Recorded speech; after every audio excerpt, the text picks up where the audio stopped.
আসসালামু আলাইকুম, welcome to জেস্ট life. আজকে নিয়ে আসলাম কম তেল মশলা দিয়ে রান্না করা একটা সবজির রেসিপি। যারা ডায়েট করেন কিংবা গ্যাসের সমস্যায় ভুগছেন তাদের জন্য কিন্তু এই রেসিপিটা খুবই পারফেক্ট একটা রেসিপি। ধুন্দুল ভুনার এই রেসিপিটা এতটাই মজার যে আপনি মাছ মাংসের স্বাদকে ভুলে যাবেন। তো চলুন দেরি না করে রেসিপিটা দেখে নিই।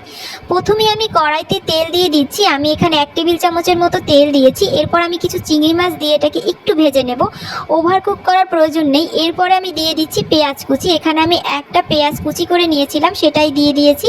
এটাকে একটু ভেজে নেব। তারপরে দিয়ে দেব রসুন বাটা। আমি এখানে 1.5 টেবিল চামচের মতো রসুন বাটা অ্যাড করেছি। তো এটাকে একটু কষিয়ে নেব। এটা যখন বাদামি রং হয়ে যাবে তখন অ্যাড করব লবণ। লবণটা পরিমাণ মতো দিবেন, কারণ ধুন্দুল সিদ্ধ হয়ে যাবে তখন পরিমাণে কম হয়ে যাবে।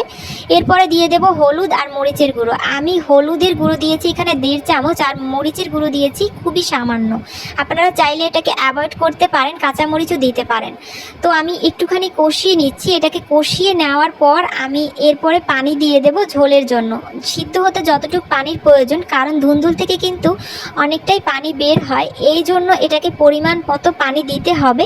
তো আমার পানিটা ফুটে গিয়েছে। এখন আমি ধুন্দুলগুলো দিয়ে দেব। এটা আপনারা যে কোনো সবজি বাজারে পেয়ে যাবেন। এটা এক এক এলাকায় এক এক নামে পরিচিত, তবে আমি এটাকে ধুন্দুল নামিয়ে চিনি। তো আমি এটাকে ডুমো ডুমো করে কেটে নিয়েছিলাম, দিয়ে দিয়েছিলাম এবং ঢাকনাটা উঠিয়ে নিচ্ছি। আমি এটাকে 15 মিনিটের মতো ঢেকে রান্না করেছিলাম। দেখুন আমার সবজিটা কিন্তু একদম সিদ্ধ হয়ে গেছে। এই অবস্থায় এটাকে নামিয়ে নিতে হবে, আর গরম ভাত কিংবা রুটির সাথে আপনারা এটাকে পরিবেশন করতে পারেন। আশা করি আজকের রেসিপিটি ভালো লেগেছে। চ্যানেলটি সাবস্ক্রাইব করবেন। আল্লাহ হাফেজ।